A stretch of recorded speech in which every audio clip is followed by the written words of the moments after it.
Olá, congressistas participantes do CAEDJUS 2025. É um prazer estar aqui e poder discutir com vocês questões importantíssimas que envolvem o direito das sucessões.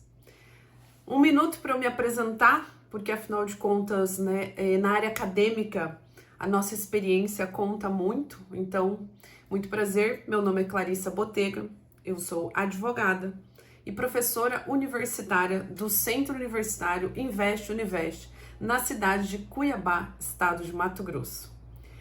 Sou bacharel em Direito, sou graduanda em Filosofia, sou estudante de Filosofia neste momento, tenho mestrado em Direito das Pessoas pela Universidade de Coimbra e sou doutora em Ciências Sociais pela Universidade do Vale do Rio dos Sinos. Então, muito prazer, sejam todos muito bem-vindos nessa minha pequena fala, porque afinal de contas é uma palestra gravada, um pouco diferente de um encontro interativo e presencial. Então sintam-se muito à vontade para explorar os conteúdos que nós vamos trabalhar hoje e, se for o caso, me mandar perguntas, questionamentos e a gente continuar nesse debate, porque na minha concepção o direito, assim como as ciências sociais, a medicina, a filosofia, nós todos estamos em constante construção, tá bom?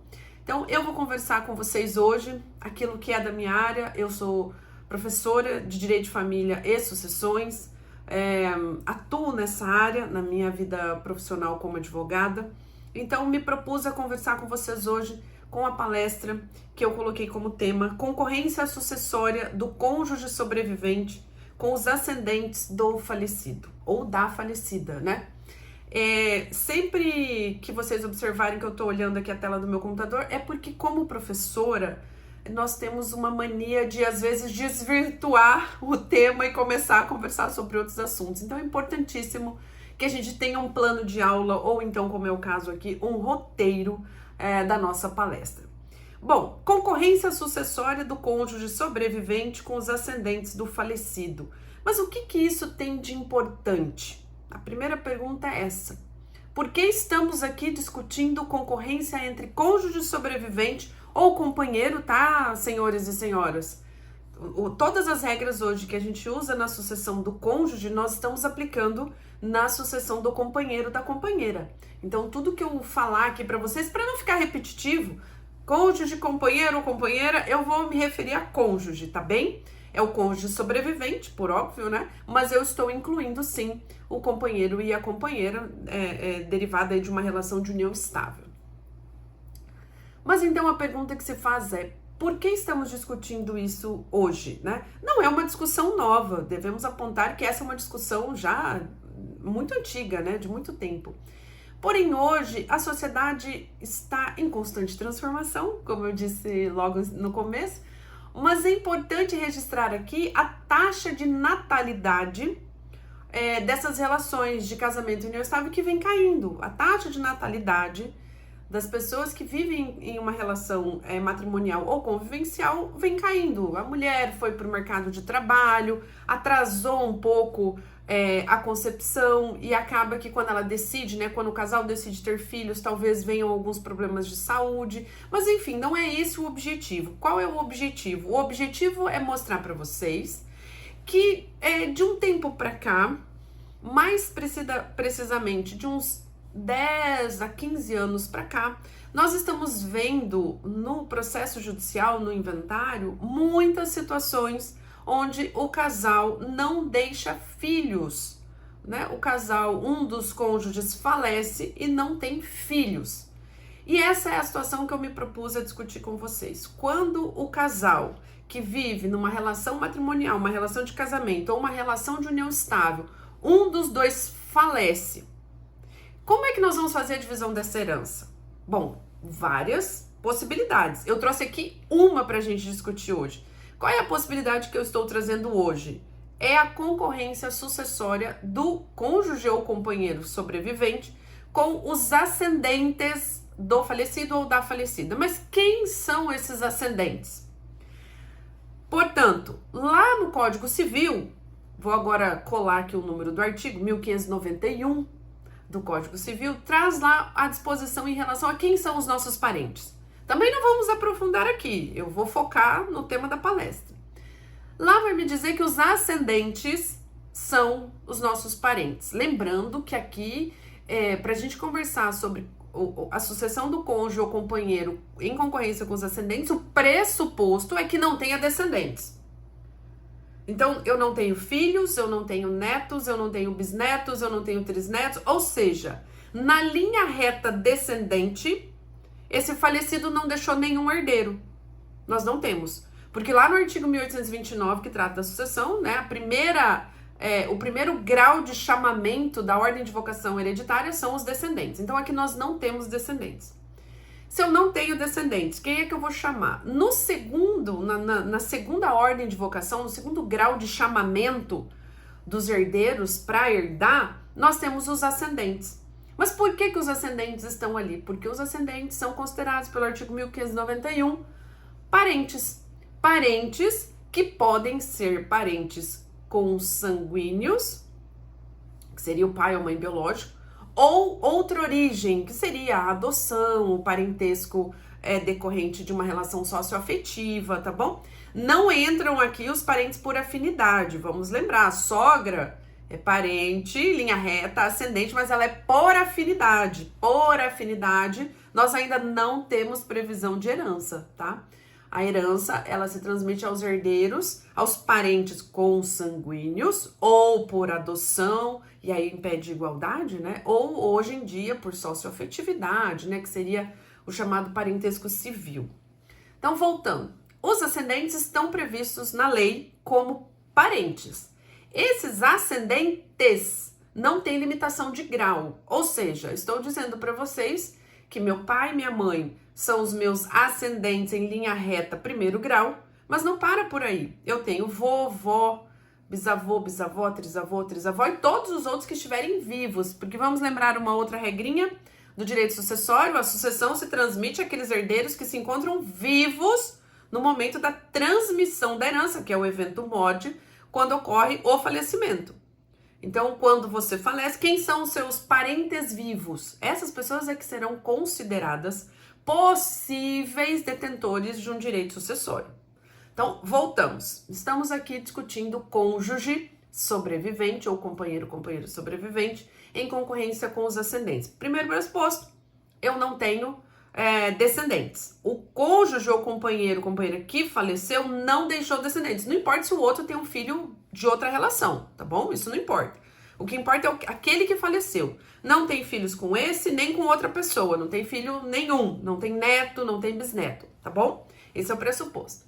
Segundo, por que nós estamos discutindo isso? Nós estamos discutindo isso porque estamos passando, né, por uma mudança na configuração das famílias e estamos vendo cada vez menos filhos, né? As famílias têm menos filhos ou não têm filhos. E quando não tem filhos, então os ascendentes serão chamados à concorrência sucessória. Bom, então entendido que o ascendente é um parente que está previsto em lei e que não tem limitação de grau, né? Não adianta falar assim, minha avó não vai herdar nunca.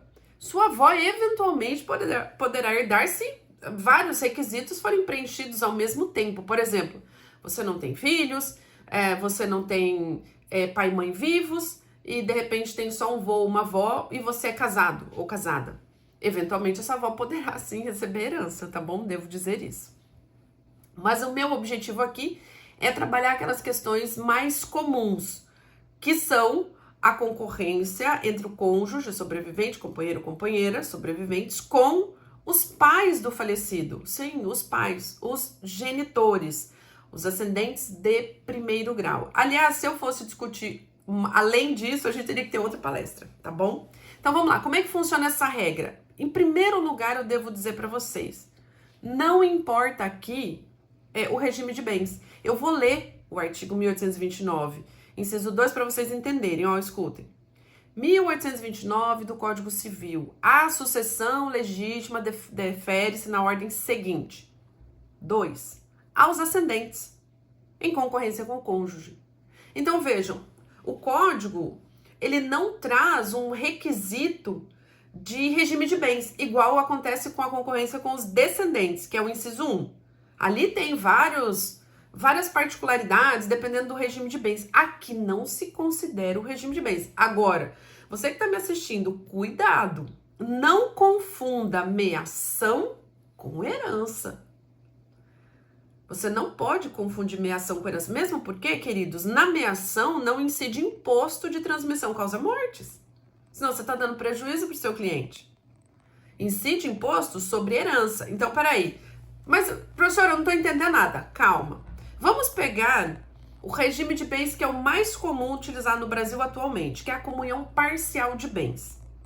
Vou chutar, vou dar exemplos aqui, tá bom? Vamos, supostamente, a pessoa era casada no regime da comunhão parcial e durante o casamento ela construiu um patrimônio de 400 mil reais durante o casamento. Porém, antes de casar, ela já tinha um patrimônio no valor de 100 mil reais. Entenderam? Então, antes de casar, eu tinha um patrimônio de 100 mil, tinha um carro. E durante o casamento, eles conseguiram comprar aí em conjunto, tá? Comunhão parcial de bens, independente de quem colocou mais dinheiro. Isso não se discute na comunhão parcial, pelo menos como regra, tá? Durante o casamento, ele manteve esse carro de 100 mil. Ó, eu tô falando ele porque eu vou matar o marido, tá bom? Claro, né? Alguém tem que morrer, gente, senão eu não consigo dar um exemplo. Então, vai lá. Ele tinha um carro de 100 mil, tá bom? Ela não importa. E aí, durante o casamento, eles adquiriram um imóvel de 400 mil reais. Pronto. Aí ele falece. A primeira coisa que acontece com esse falecimento é o fim do casamento. É o primeiro fato jurídico. O casamento acabou, porque a morte dissolve o casamento. Então, a primeira situação que eu preciso resolver qual é? Regime de bens. Qual era o regime de bens? Comunhão parcial. Então, o que faz parte do patrimônio do casal?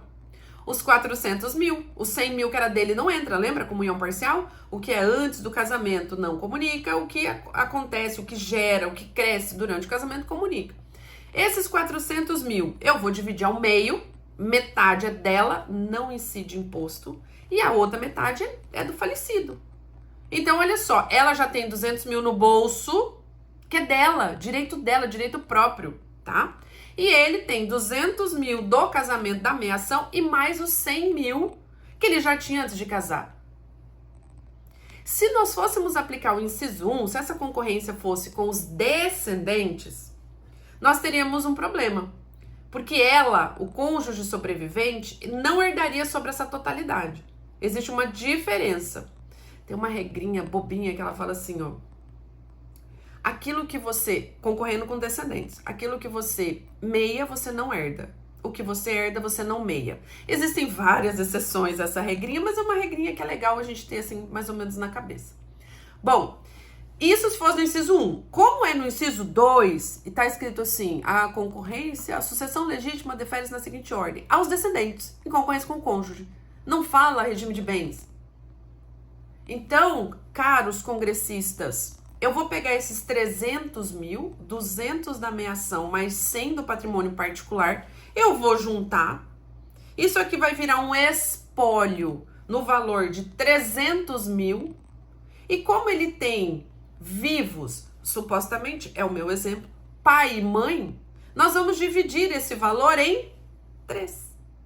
1/3 para o cônjuge sobrevivente, ela, que já embolsou 200 mil, lembra? Que era a meação dela, direito próprio dela mesmo, tá?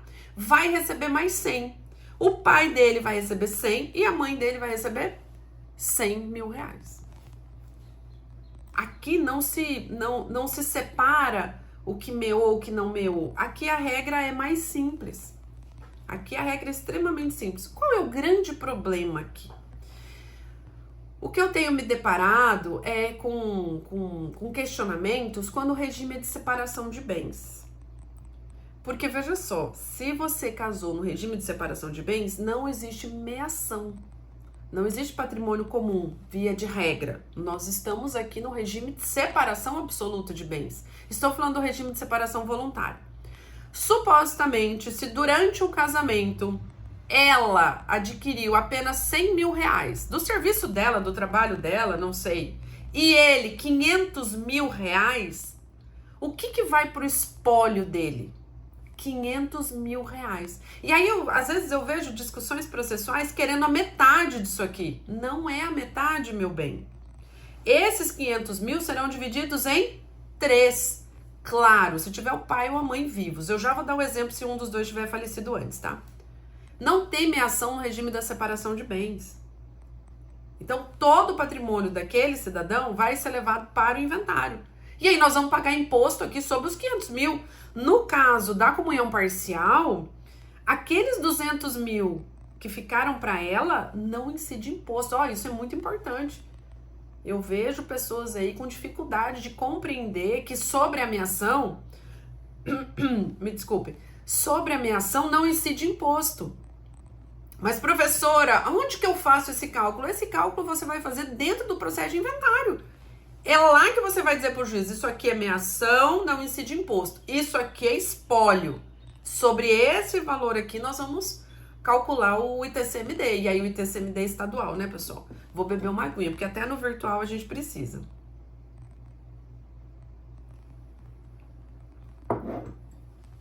Entendem? Então, você não vai precisar entrar com um pedido de partilha separado. Você já pode fazer vamos dizer assim, a separação daquilo que é meação e daquilo que vai para o espólio dentro do próprio inventário. Porque não tem, hipoteticamente não tem discussão. Claro que vai ter discussão se colocar patrimônio que não deveria, né? Num ou no outro, né? Na meação ou no espólio. Mas, via de regra, isso é uma questão legal. O casamento já acabou com o evento morte, enfim, precisa separar a meação, dependendo, lógico, do regime de bens. Bom, aí vem aquela pergunta assim, tá bom, mas e se eu não tenho o meu pai vivo? Eu só tenho a minha mãe. Como que vai fazer essa divisão? Queridos, eu vou ler de novo, tá escrito assim, ó, aos ascendentes, a divisão, aos ascendentes, em concorrência com o cônjuge. Aí, lá no artigo 1837, tá escrito assim, concorrendo com ascendente em primeiro grau, ao cônjuge, o sobrevivente, por óbvio, né, tocará 1/3 da herança. Caber-lhe-á metade desta se houver um só ascendente, ou se maior for aquele grau. Então, se concorrer, aqui, olha, tem um erro de redação? Tem um erro de redação. O 1837 deveria estar escrito assim, concorrendo com ascendentes no plural, tá bom?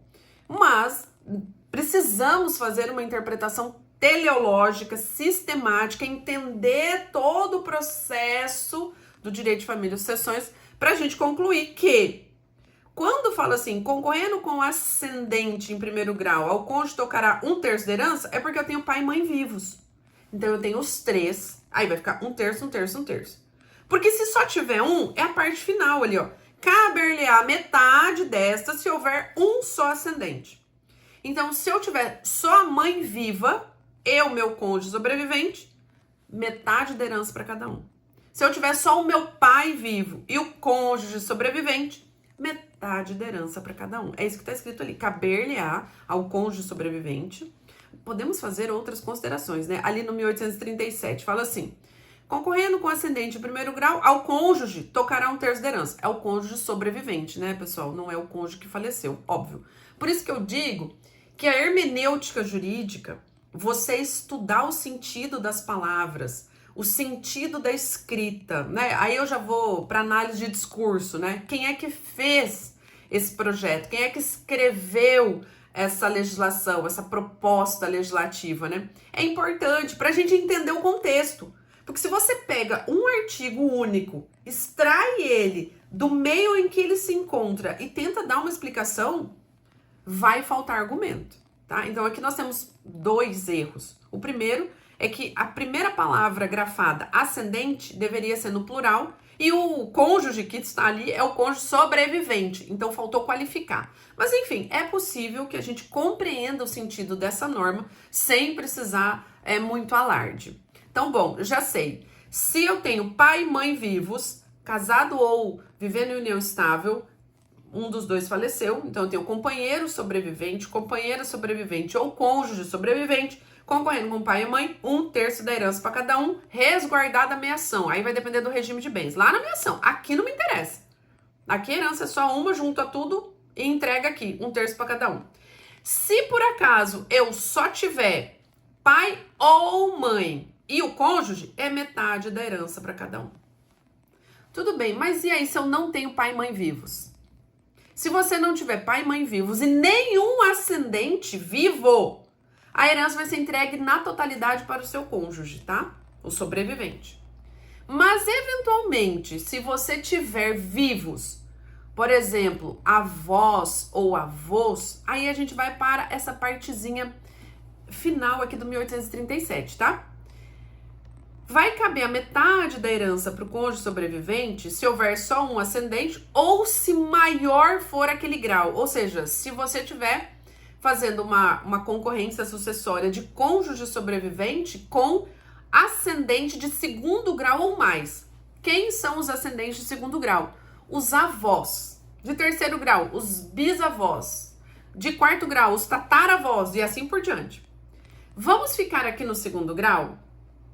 Os avós. Queridos, e desculpem assim a proximidade, mas para dizer uma coisa bem interessante. Vejam, os avós, via de regra, nós teríamos 4, certo? O pai e a mãe do seu pai e o pai e a mãe da sua mãe. Os seus avós paternos e os seus avós maternos. Regra seria o mais comum, ok? Então, o código, ele diz assim, presta atenção, agora eu vou lá para o 1836, tá? Na classe dos ascendentes, é o parágrafo 1º, o grau mais próximo exclui o mais remoto. Ok, já sabemos disso, né? Se tiver 1º grau, eu não vou pro 2º. Se não tiver ninguém no 1º grau, pai e mãe, eu vou pro 2º, avô e vó. Tá, mas o parágrafo 2º do artigo 1836 é que traz algo bastante interessante. Havendo igualdade em grau e diversidade em linha, e essa linha aqui é a linha paterna e materna, os avós da linha paterna e os avós da linha materna, ao cônjuge... Não, desculpa, errei. Parágrafo 2º, 1836. Havendo igualdade em grau e diversidade em linha, os ascendentes da linha paterna herdam a metade, cabendo a outra metade aos da linha materna. Então, vejam bem, regra, vamos começar pelo que é mais fácil. Se eu não tenho pai e mãe vivos, eu tenho um cônjuge ou um companheiro sobrevivente ou uma companheira sobrevivente, mas eu tenho os 4 avós. Vou fazer de 4 primeiro, tá? Como que eu vou dividir essa herança? O 1836, parágrafo 2º, combinado com 1837, vai me dar a resposta. Metade da herança vai para o cônjuge sobrevivente, a outra metade agora vai dar um tilt aí na sua cabeça, pega um papel e anota para você não esquecer. A outra metade, que seriam 50% da herança, 25% eu vou mandar para a linha paterna, 25% para a linha materna. Então, os meus avós paternos receberiam o mesmo valor, mesmo percentual. 12,5, 12,5, 12,5, 12,5. Mas agora imagina que você não tem os 4 avós. Você tem vô e vó paternos e um vô materno. O código diz, havendo igualdade em grau, diversidade em linha, nós vamos dividir. Metade a linha materna, metade a linha paterna. Então, vamos lá. Cônjuge concorrendo com ascendentes agora em 2º grau. E eu não tenho os 4 avós. Eu tenho só 3. 2 da linha paterna e 1 da linha materna. Olha o que vai acontecer. Metade da herança eu vou entregar para o cônjuge sobrevivente. E a outra metade eu vou dividir em linhas. Então, eu vou mandar metade da herança é 50%, certo? 50% eu já dei para o cônjuge. 50% veio para cá. Desses 50%, eu vou dividir a metade, 25%. 25% vem para a linha paterna, 12,5, 12,5.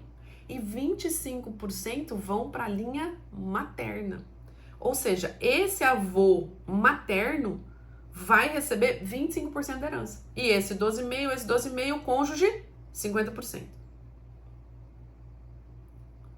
Perceberam aqui que daí os avós podem ficar chateados? Ah, os avós estão sendo tratados de forma desigual. É real. Tá no código, tá escrito lá, ó, cabendo a metade para a linha paterna, metade para a linha materna. E é assim que o cálculo deve ser feito. Essa é a maneira correta. Não é pegar esses 3 avós, colocar tudo igual e não, vamos dividir herança aqui tudo igual. Não é assim não. Mas veja, calma que isso é fácil. Eu quero te apresentar uma outra situação, que aí as coisas ficam um pouco mais complexas. Vamos lá. Só vou conferir meu tempo. Não, ainda tenho alguns minutos. Até para não extrapolar o tempo, que professor, quando começa a falar, não para mais.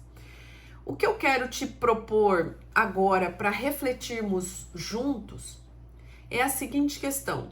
E quando eu tenho multiparentalidade? E eu não estou falando de multiparentalidade fictícia, de afeto sem papel. Não, eu estou dizendo aquelas pessoas que têm no registro de nascimento. Eu tenho ali no meu registro 2 pais e uma mãe. Supostamente minha mãe biológica, meu pai biológico e o meu pai socioafetivo. Já fez o cálculo de quantos avós eu terei? Se for esse o caso, uma mãe e 2 pais, eu terei 6 avós. 6. 4 da linha paterna, no meu exemplo, e 2 da linha materna. Aí, vamos supor que tá todo mundo vivo, tá? Quando eu for fazer a sucessão, metade da herança vai para a linha materna, metade da herança vai para a linha paterna. Então, veja só. Supondo que eu tenho cônjuge, tá, pessoal? 50% eu entreguei para o cônjuge, 50% eu vou entregar aqui, sendo que 25% vai para a linha materna, 12,5, 12,5. E 25% eu vou mandar para a linha paterna. Aqui vai dar 6 aproximadamente, 6, alguma coisinha para cada um. 6,% da herança para cada um desses avós. E olha, vamos pensar que às vezes na socioafetividade, isso às vezes, tá, gente? E também acontece na biológica, tá? Eu já vou explicar por que eu tô fazendo esse comparativo. Na biológica, no vínculo de sangue, não importa se você se dá bem com seu avô ou com sua avó, você tem o DNA deles, você carrega um pouco da história deles, né? Mas na questão socioafetiva, às vezes, o vô e a avó socioafetivos, eles não têm ligação com aquele neto socioafetivo. Às vezes o pai criou aquela criança, teve uma relação de afeto muito profunda, etc, etc. Mas os avós não. Mas os avós nem sempre. E aqui não existe um fundamento biológico, percebem? O fundamento da multiparentalidade, da entrada do nome desse pai socioafetivo no registro, é em razão do afeto. Mas quando eu vou para os avós, os avós socioafetivos, se não tiver, tá? Porque se tiver afeto, tá tudo bem. Se tiver afeto, tá tudo bem. Mas e se não tiver afeto? Que é o fundamento jurídico utilizado para autorizar a multiparentalidade. Percebem? Olha como a gente está tateando questões delicadas. Aí você vai perguntar para mim assim, mas então como é que vai ficar a sucessão? Do mesmo jeito, porque o Código Civil não faz essa previsão aí da socioafetividade. Na questão sucessória, não leva em consideração papel. Se tá no papel, pronto, é herdeiro, não é herdeiro, ou então vai ter que entrar com ação para discutir herança, enfim. Mas o que eu quero dizer para vocês é que essas coisas a gente tem que começar a pensar, a refletir, a discutir. Será que não era o caso de perguntar para esses avós socioafetivos se eles têm interesse de colocar o nome deles no registro? Será que não seria o caso de colocar só o nome do pai socioafetivo ali? Não sei, né? Ou a mãe socioafetiva, não sei, eu não sou portadora de todas as respostas. Porque no direito de família, cada caso é um caso, no direito das sucessões, a gente carrega as emoções, a gente carrega o peso emocional de fazer parte daquela família, de passar pelas experiências, enfim. Mas eu queria deixar essas questões assim para vocês pensarem. E para a gente já ir caminhando para o encerramento, eu queria contar para vocês o seguinte: no novo código, no projeto de alteração para o novo Código Civil, que na verdade é o mesmo código que a gente já tem, mas reformado, digamos assim, preciso dizer para vocês que em primeiro lugar, o cônjuge vai deixar de ser herdeiro necessário. Gente, isso é projeto, tá? É projeto, vou repetir. Não vai sair falando que a professora palestrando do CAE de Jus falou que o cônjuge não é mais herdeiro necessário. Tá lá no artigo 1845 do Código Civil atual. Sempre quando você tiver dúvida da lei, entra no site do Planalto, que é o site oficial do governo, e consulta se aquele artigo está em vigência ou não, se ele está valendo, se ele está produzindo efeitos ou não, tá bom? Sempre faça isso. Mas o que eu quero dizer para vocês é que essa história da concorrência com o cônjuge, ela é tão conflituosa, isso gerou tanta discussão, que o projeto 4 de 2025, o projeto de alteração do Código Civil, ele prevê a exclusão do cônjuge sobrevivente como herdeiro necessário. Em primeiro lugar, ele vai deixar de ser herdeiro necessário, mas mantém os ascendentes, tá? Os descendentes e os ascendentes continuarão figurando como herdeiros necessários, ou seja, eles têm a reserva da legítima, que é 50% do patrimônio do falecido.